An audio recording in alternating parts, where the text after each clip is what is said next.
विनोद, आत्ता एक महत्त्वाची बातमी समोर येत आहे. त्याच्यामध्ये माणिकराव कोकाटेंना दिलासा दिल्याची माहिती आपल्या सहकाऱ्यांनी टाकलेली आहे. अगदी अगदी या घडीची एक मोठी अपडेट आपण बघतोय. माणिकराव कोकाटेंना दिलासा मिळालेला आहे. कोर्टानं निकालाचं वाचन पूर्ण केलेलं आहे आणि आत्ताच्या घडीची मोठी अपडेट आपण बघतोय. माणिकराव कोकाटेंना दिलासा मिळालेला आहे. माणिकराव कोकाटेंना आता जामीन मिळणार का, हा सुद्धा एक प्रश्न महत्त्वाचा असणार आहे. माणिकराव कोकाटेंना सध्या दिलासा मिळाला आहे. उच्च न्यायालयाने नेमका काय निर्णय घेतला आहे आणि काय निकाल दिलेला आहे ते पाहणं महत्त्वाचं असेल. मात्र सध्याची जी माहिती समोर येते त्यानुसार माणिकराव कोकाटेंना उच्च न्यायालयानं दिलासा दिला आहे. कोकाटे यांना जामीन मिळणार का, हा पुढचा प्रश्न आहे. मात्र तुर्तास तरी या निकालामुळे माणिकराव कोकाटेंची आमदारकी शाबूत राहू शकते.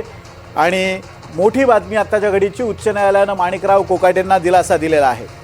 कोकाटे यांना जामीन मिळणार की नाही हे आता काही वेळातच स्पष्ट होईल.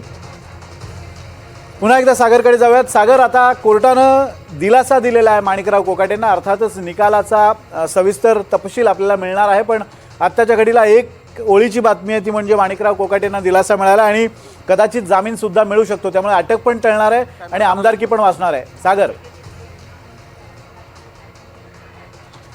बरोबर आहे विनोद. कोर्टातनं फार मोठी एक बातमी आता समोर येते, जी माणिकराव कोकाटेंना फार मोठा एक दिलासा मिळालेला आहे. आपल्याबरोबर आत्ता प्रवक्ते देखील दिसून येत आहेत इथे.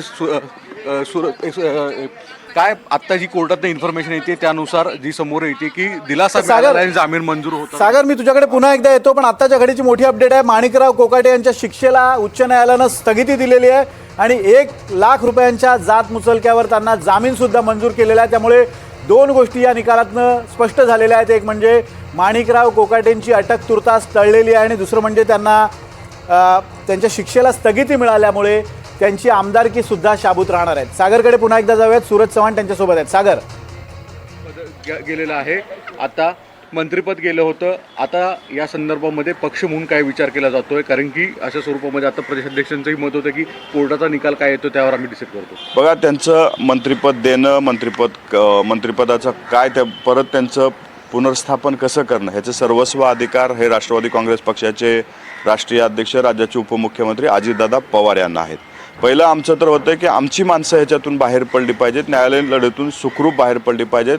आणि आम्हाला आनंद आहे की त्यांना ह्या प्रकरणामधून न्यायव्यवस्थेनं आमची बाजू ऐकल्याच्या नंतर तिथं जामीन त्या ठिकाणी दिलेला आहे. खालच्या दोन कोर्टामध्ये परंतु फक्त अटक टळलेली आहे, स्थगिती नाहीये त्यांच्या शिक्षेला. नाही, अजूनही याच्यामध्ये काही जे बाजू असतील ते आम्ही कोर्टामध्ये मांडू, सुप्रीम कोर्टामध्ये मांडू. सूरज आणि चव्हाण मला यांची प्रतिक्रिया आहे, आमची माणसं सुटणं गरजेचं होतं आणि तसं झालेलं आहे, त्यामुळे त्यांनी आभार मानलेले आहेत. आणि आत्ता आपल्यासोबत मोहसिन शेख आहेत, आपले प्रतिनिधी, याचिकाकर्ते वकील आहेत, त्यांच्या सोबत आहेत ते. आपण या निकालाबाबत याचिकाकर्त्यांना काय वाटतं आपण थेट जाऊयात. मोहसिन, याचिकाकर्त्यांचं आता काय म्हणणं आहे? निकाल आलेला आहे, 1,00,000 रुपयाच्या जात मुचलक्यावर जामीन मंजूर करण्यात आलेला आहे, त्याचबरोबर शिक्षेला स्थगिती देण्यात आलेली आहे. प्रतिक्रिया काय? नक्कीच विनोद सर, याचिकाकर्ते हे जे आहे तर ते या सगळ्या सुनावणीला ऑनलाईन हजेरी आहे, त्यामुळे ते थोड्या वेळात बोलतो असं म्हटलेले आहे. काही क्षणात त्यांची प्रतिक्रिया आपल्याला समोर येणार आहे. आपण बघितलं तर सकाळी जेव्हा आपण त्यांच्याशी बातचीत केली होती तर त्याच वेळेस त्यांनी देखील सांगितलं होतं की त्यांना अटक व्हावी किंवा त्यांनी जेलमध्ये जावं हा आमचा हेतू नाहीच. आमचं म्हणणं एवढंच आहे की लोकप्रतिनिधी कायद्यानुसार त्यांच्यावर जे गंभीर आरोप झालेले आहे, लोकप्रतिनिधी जशी कायद्यानुसार जी त्यांची आमदारकी जायला पाहिजे, त्यांच्यावर या पद्धतीने कारवाई व्हायला पाहिजे आणि हीच आमची प्रमुख मागणी असणार असल्याचं त्यांनी म्हटलेलं आहे.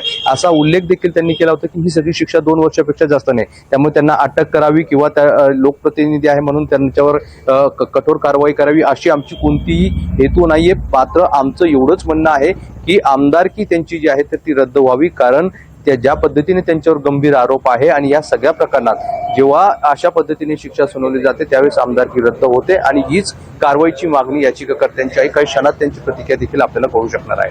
अगदी मोहसिन, मी पुन्हा तुमच्याकडे येणार आहे, मात्र आता रिजवानकडे जाऊयात. रिजवान, ज्या अर्थी आता दिलासा मिळालेला आहे उच्च न्यायालयातनं, त्या अर्थी त्यांची अटक टळलेली आहे. आता नाशिक पोलिसांचं पथक तिथे जे दाखल झालेलं आहे त्यांची काही माहिती मिळू शकलेली आहे का? कारण त्यांना आता खाली हात परत जावं लागणार आहे नाशिकला. रिजवान.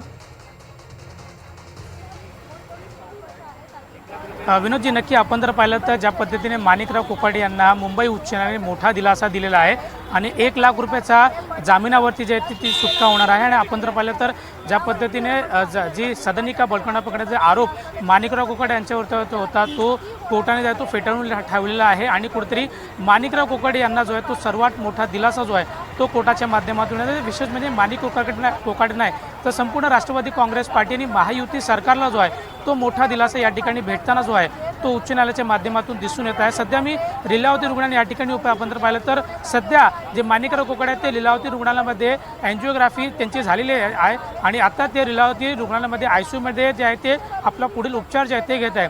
सध्या आपण जर पाहिलं तर सकाळी जे आहे ते नाशिक पोलीस या ठिकाणी आले होते, परंतु आता कोर्टाच्या निकालानंतर कुठेतरी नाशिक पोलिसांना जो आहे तो खाली आज जो आहे तो इथून जावा लागणार आहे. रिजवान, आम्हाला परिसरात काय हालचाली सुरू आहेत दाखवू शकता का? तुमच्या मागे नेमक्या काय हालचाली सुरू आहेत? प्रवेशद्वार लीलावतीचं तिथं काही हालचाली सुरू आहेत का? आम्हाला तो परिसर तिथला दाखवाल का? विनोद, नक्की आपण जर पाहिलं तर ज्या पद्धतीने माणिकराव कोकाटे यांना घेण्यासाठी ज्या पद्धतीने नाशिक पोलीस सकाळीच या लीलावती रुग्णालयामध्ये आले होते आणि आपण जर पाहिलं तर हाच एक मेन एंट्री गेट आहे ज्या ठिकाणून जे नाशिक पोलीस आहेत ते या लीलावती रुग्णालयामध्ये दाखल झाले होते. आणि काल रात्री ज्या पद्धतीने नाशिक पोलीस स्वतः या ठिकाणी ज्यावेळी आले होते त्यावेळेवर त्यांच्याबरोबर मुंबई पोलिसांचा एक पथक जो आहे तोही देखील या लीलावती रुग्णालयामध्ये होता आणि त्यावेळी स्वतः नाशिक पोलिसांनी जे ते डॉक्टरबरोबर संवाद देखील साधला होता. आणि आत्ताही आपण जर पाहिलं तर एक पथक जो आहे तो मुंबई उच्च न्यायालयाचा, दुसरा पथक जो आहे